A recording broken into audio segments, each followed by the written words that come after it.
dans la dernière décade, c'est-à-dire que les 10 derniers jours, dans cette partie-là, nous avons ce que nous cherchons, qu'on appelle la nuit de la destinée, Laylatul Qadr. La nuit de la destinée, c'est dans cette nuit-là que le Coran a été révélé pour la première fois au prophète Mohammed sallallahu alayhi wa sallam. Le début de la révélation, c'était dans cette nuit-là. Et Dieu dit dans le Saint-Coran, « Inna anzalnahu fi laylatil qadr » Nous l'avons descendu dans la nuit de la destinée.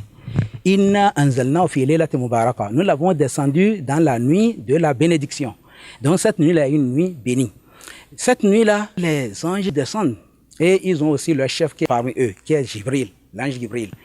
L'ange Jibril descend ensemble avec les anges pour visiter les fidèles qui sont en adoration dans cette décade-là, pour les saluer, pour leur prier, pour aussi manifester leur amour pour eux.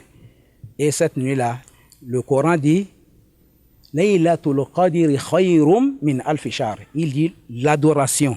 Si on a pu faire l'adoration dans cette nuit-là, ça dépasse 1000 mois d'adoration.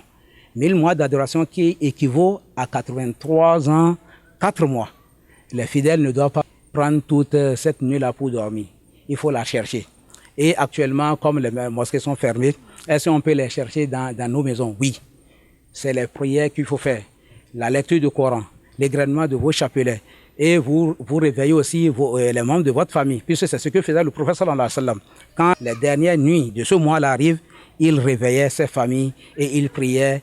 On dit qu'il retroussait sa manche. C'est pour dire qu'il redoublait d'efforts pour chercher cette nuit-là.